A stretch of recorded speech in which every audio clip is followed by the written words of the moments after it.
여러분, 하나님께서 우리에게 원하시는 것이 무엇일까요? 레위기는 거룩한 삶이라고 가르칩니다. 부정한 것, 거짓된 것, 악한 것을 멀리하고 깨끗하게 사는 것을 원하신다. 그렇게 말씀합니다.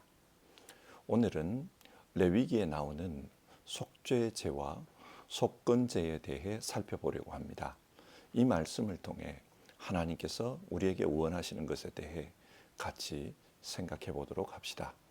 먼저 사도신경으로 우리의 신앙을 고백한 후 성경 말씀을 살펴보겠습니다. 나는 전능하신 아버지 하나님, 천지의 창조주를 믿습니다. 나는 그의 유일하신 아들 우리 주 예수 그리스도를 믿습니다. 그는 성령으로 잉태되어 동정녀 마리아에게서 나시고 본디오 빌라도에게 고난을 받아 십자가에 못 박혀 죽으시고 장사된 지 사흘 만에 죽은 자 가운데서 다시 살아나셨으며 하늘에 오르시어 전능하신 아버지 하나님 우편에 앉아 계시다가 거기로부터 살아있는 자와 죽은 자를 심판하러 오십니다. 나는 성령을 믿으며 거룩한 공교회와 성도의 교제와 죄를 용서받는 것과 몸의 부활과 영생을 믿습니다. 아멘. 오늘은 레위기 5장과 5장부터 6장 7절까지의 말씀을 살펴보겠습니다. 레위기 5장 1절부터 4절을 읽겠습니다. 누구든지 증인 선서를 하고 증인이 되어서 자기가 본 것이나 알고 있는 것을 사실대로 증언하지 않으면 죄가 되고 그는 거기에 대하여 책임을 져야 한다. 누구든지 부정한 모든 것, 곧 부정한 들짐승의 죽음이나 부정한 집짐승의 죽음이나 부정한 길짐승의 죽음에 몸이 닿았을 경우에는 모르고 닿았다 하더라도 그는 부정을 탄 사람이므로 깨닫는 대로 그 죄를 속하여야 한다. 그가 사람 몸에 있는 어떤 부정한 것, 곧 그것이 무엇이든지 그를 부정하게 할 수 있는 것에 몸이 닿을 경우에 그런 줄을 모르고 닿았다고 하더라도 그는 부정을 탄 사람이므로 깨닫는 대로 그 죄를 속하여야 한다. 또 누구든지 생각 없이 입을 놀려 악한 일을 하겠다거나 착한 일을 하겠다고 맹세할 때에 비록 그것이 생각 없이 한 맹세일지라도 그렇게 말한 사실을 잊고 있다가 뒤늦게 알고서 자기의 죄를 깨달으면 그 죄를 속하여야 한다. 아멘. 레위기 5장과 6장은 속죄제와 속건제에 대해 말씀합니다. 5장 1절부터 13절은 속죄제에 대해서 말씀하고 있고 5장 14절부터 6장 7절까지는 속건제에 대해 말씀하고 있습니다. 여기서 이런 질문이 듭니다.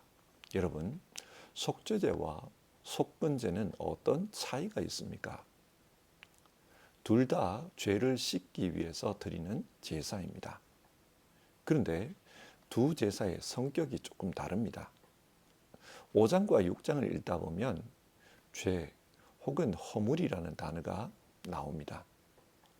이 단어들을 히브리어로 보면 어떤 것은 아온, 어떤 것은 아샤 이렇게 쓰여 있습니다. 먼저 아온은 굽게 하다, 뒤틀리게 하다 그런 뜻입니다. 하나님 앞에서 혹은 사람 앞에서 옳지 못한 행동을 한 것입니다. 그래서 올바른 것이 뒤틀리도록 만들어버린 겁니다. 죄가 이런 것 아니겠습니까? 뭔가를 잘못해서 그래서 뒤틀리게 만들어버립니다. 이런 경우 하나님 앞에 속죄 제사를 드려야 합니다. 그리고 아샤는 죄책감을 느낀다. 무엇에 대해서 책임감을 느낀다. 그런 의미입니다. 그러니까 이건 역시 죄를 지은 것인데 그 죄 때문에 누군가가 손해를 받습니다. 그러면 그 손해에 대해서 책임을 져야 한다는 겁니다. 법적인 용어로 배상을 해줘야 합니다. 이런 경우 속건 제사를 드리라 그렇게 말씀하고 있습니다.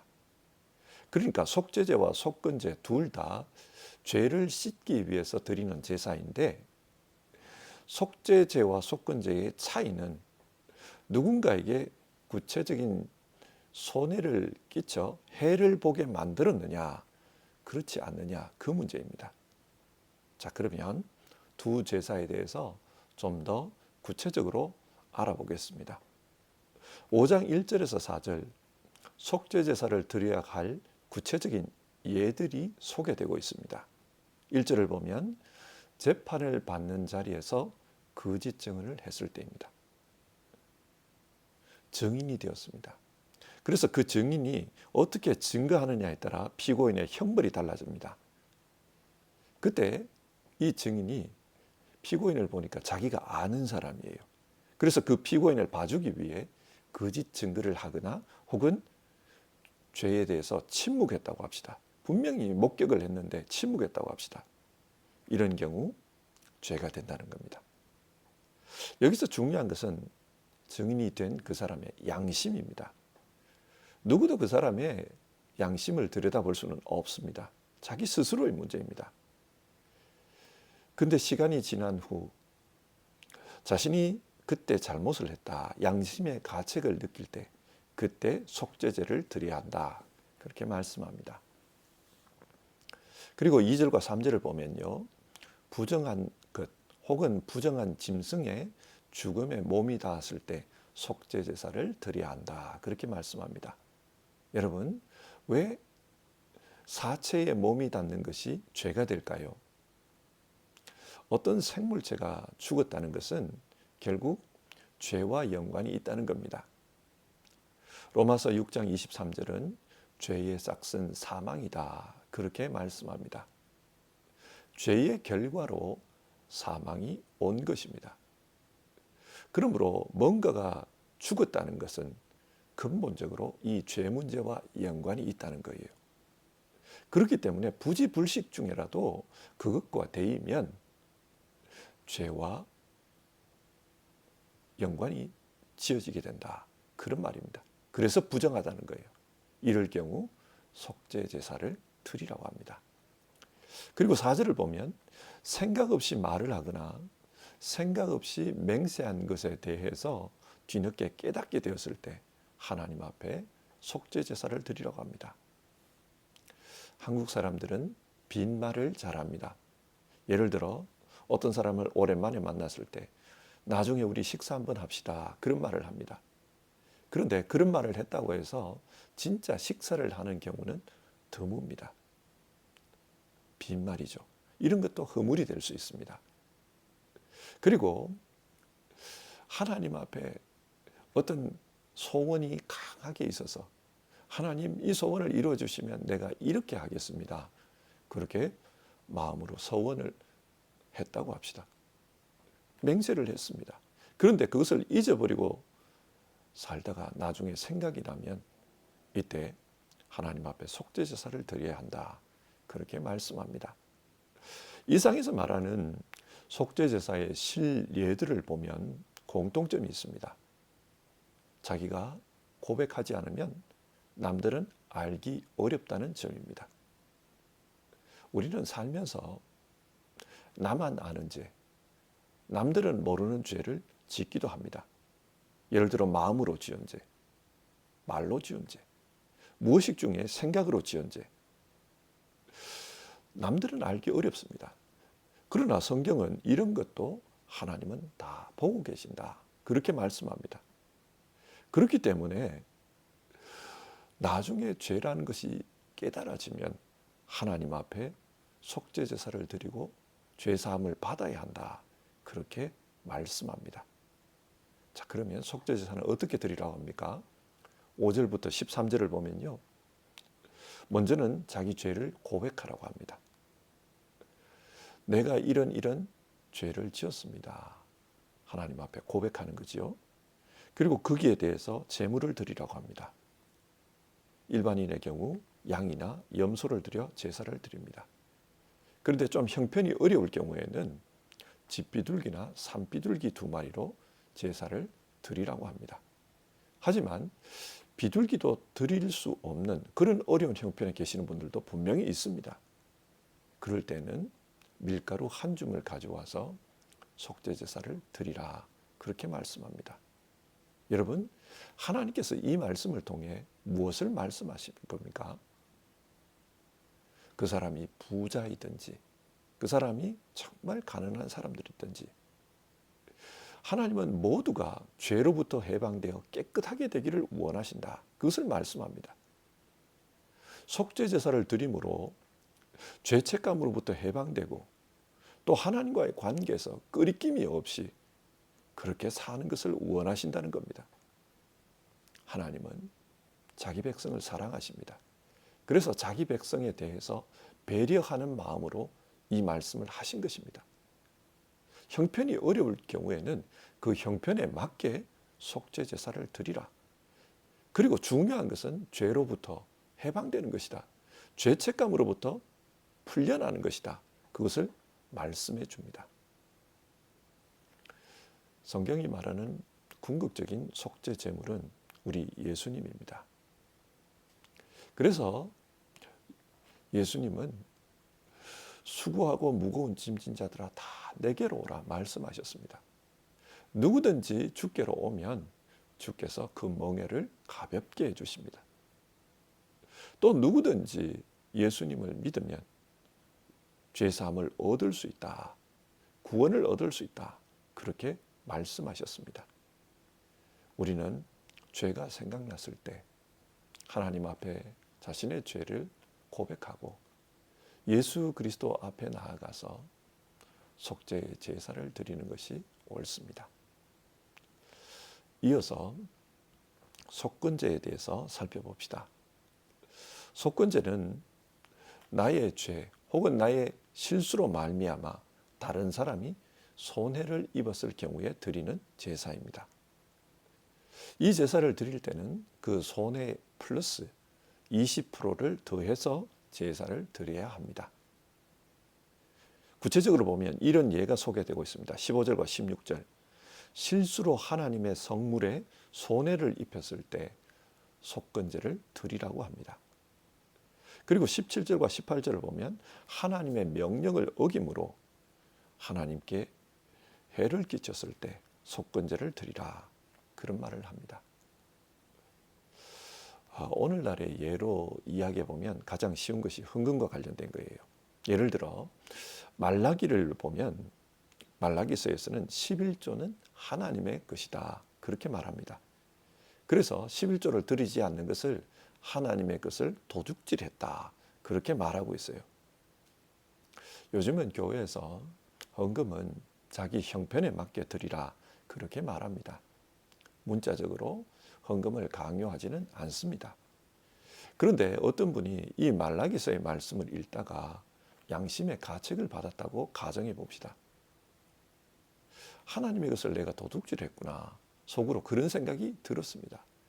그것이 너무 강하게 자기의 마음을 두들길 때 그때 하나님 앞에 밀린 11조를 드리면서 기도를 드립니다. 하나님, 내가 이러해서 지금까지 이렇게 살아왔습니다. 이제부터는 이렇게 살겠습니다.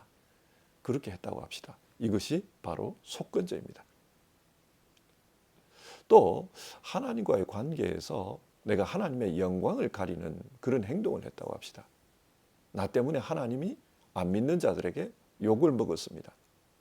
하나님, 나의 부족함으로 말미암아 하나님께서 안 믿는 사람들에게 하나님의 영광이 가려진 그런 일이 발생했습니다.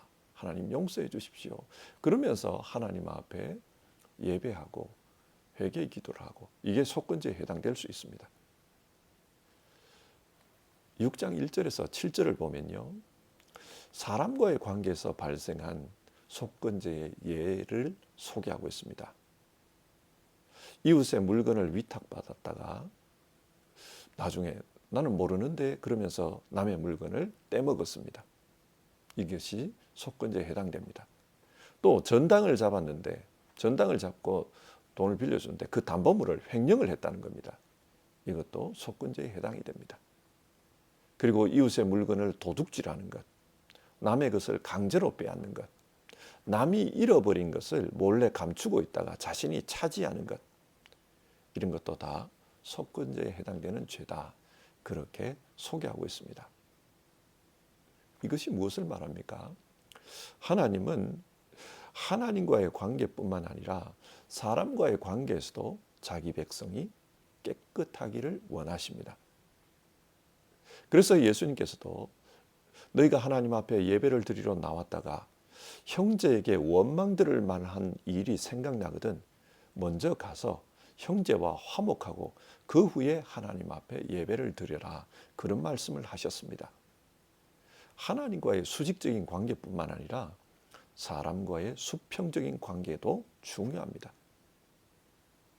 사람과의 수평적인 관계에서 손해를 끼치는 것, 이것도 하나님 앞에서 용서받아야 될 죄다. 성경 그렇게 가르칩니다.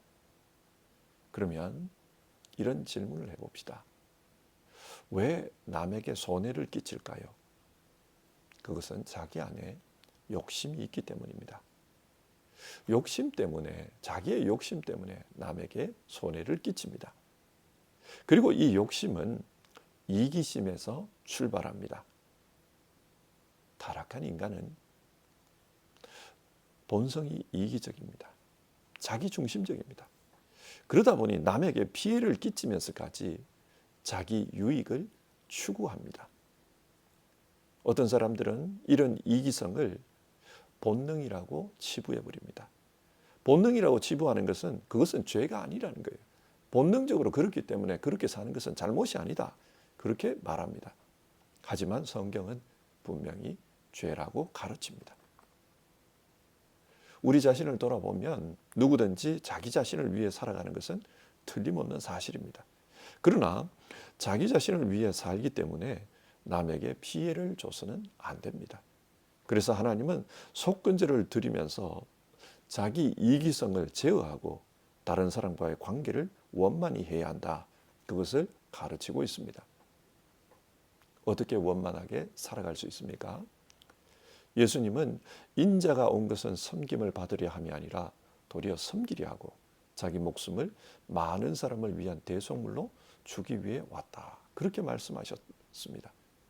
그리고 누구든지 큰 자가 되려거든 남을 섬기는 사람이 되어야 한다. 그렇게도 말씀하셨습니다. 이것이 속건제의 정신입니다. 소극적으로는 다른 사람에게 피해를 끼치지 않아야 되겠지만 적극적으로는 섬기고 또 다른 사람을 높이는 자기 희생의 삶을 사는 것이다. 그렇게 말씀하고 있습니다. 오늘 설교를 정리해 보겠습니다. 하나님께서 속죄 제사와 속건 제사를 우리에게 말씀하신 것은 우리 모두가 거룩한 하나님의 사람으로 살기 원해서입니다. 거룩하게 살기 위해서는 죄로부터 멀어져야 합니다. 죄는 하나님과의 관계, 사람과의 관계에서 발생합니다. 이 관계를 뒤틀리게 하는 것, 그것이 죄입니다. 이런 죄를 발견했을 때, 깨닫게 됐을 때 하나님 앞에 속죄 제사를 드리라고 합니다. 그런데 이런 죄로 말미암아 하나님에게 혹은 이웃에게 손해가 발생했을 경우 그것과 관련해서는 속건 제사를 드려야 한다. 그렇게 가르쳐 주십니다. 우리 믿는 사람들은 자신의 죄를 발견하면 하나님 앞에 회개합니다. 하나님, 제가 죄를 지었습니다. 용서해 주십시오. 내 죄를 고치겠습니다. 그렇게 기도합니다. 여기서 우리가 다시 한번 생각해 봐야 할 것은 우리는 죄를 고백하는 것은 잘합니다. 그리고 내 죄를 인정하고 고백했으면 회개했다고 생각합니다. 그런데 아닙니다. 내가 잘못한 것을 바로 잡아야 합니다. 하나님과의 관계가 뒤틀려졌다면 뒤틀려진 그 관계를 바로 잡아야 합니다. 나의 잘못된 습관, 거짓된 삶을 고쳐야 합니다. 그리고 이웃과의 관계에서 잘못됐다면 그로 말미암아 이웃에게 손해를 끼쳤다면 그건 역시 바로잡아야 합니다. 이웃에게 내가 잘못을 했습니다. 그것을 인정해야 합니다. 그리고 내가 잘못한 것에 대해서 배상을 해야 합니다. 참된 회개는 내 입술로 하나님 앞에 내 죄를 인정하는 것, 그걸로 끝나서는 안 됩니다. 내 삶을 바로잡고 필요하다면 배상을 하는 데까지 나아가야 합니다. 그것이 오늘 성경이 가르치는 바입니다. 여러분, 소극적으로 죄를 짓지 않는 것도 중요하지만 적극적으로 남을 섬기고 자기 희생을 실천하며 사는 것, 이웃사랑을 실천하는 것, 그것도 중요합니다. 예수님은 우리에게 새 계명을 너희에게 주노니 서로 사랑하라 말씀하셨습니다. 이것이 오늘 우리가 드려야 할 속건 제사입니다. 오늘 하루를 시작하면서 하나님 앞에 거룩하게 살기 위해 우리가 어떻게 해야 하는가, 그것을 다시 한번 생각해 봅시다. 그리고 우리에게 생각나는 죄가 있으면 회개함으로 그렇게 하루를 살았으면 좋겠습니다. 같이 기도하겠습니다. 하나님, 오늘은 성경 말씀을 통해 속죄제와 속건제에 대해 살펴보았습니다. 하나님께서 이 제사를 우리에게 말씀하신 것은 우리 모두가 거룩한 삶을 살기를 원하셨기 때문입니다. 하나님, 참된 거룩이 무엇인지를 알게 하시고 하나님과의 관계에서 또 이웃과의 관계에서 거룩하게 살 수 있도록 우리를 도와주시옵소서. 우리 안에 이기적인 본성, 자기중심적인 본성이 있습니다. 그러다 보니 원치 않게 하나님의 마음을 아프게 할 때가 있고 또 이웃과의 관계에서 잘못을 저지를 때가 있습니다. 하나님, 오늘 성경 말씀이 가르치는 바를 생각하며 하나님과의 관계에서 또 이웃과의 관계에서 거룩함을 회복할 수 있도록 우리를 도와주시옵소서. 소극적으로는 죄를 짓지 않아야 되겠지만 적극적으로는 섬기는 삶, 이웃사랑의 삶을 실천할 수 있도록 주님, 우리에게 은혜를 다하여 주시옵소서. 성령 하나님, 우리를 도와주시옵소서. 예수님 이름으로 기도드립니다. 아멘. 주기도문 하겠습니다. 하늘에 계신 우리 아버지, 아버지의 이름을 거룩하게 하시며 아버지의 나라가 오게 하시며 아버지의 뜻이 하늘에서와 같이 땅에서도 이루어지게 하소서. 오늘 우리에게 일용할 양식을 주시고 우리가 우리에게 잘못한 사람을 용서하여 준 것 같이 우리 죄를 용서하여 주시고 우리를 시험에 빠지지 않게 하시고 악에서 구하소서. 나라와 권능과 영광이 영원히 아버지의 것입니다. 아멘.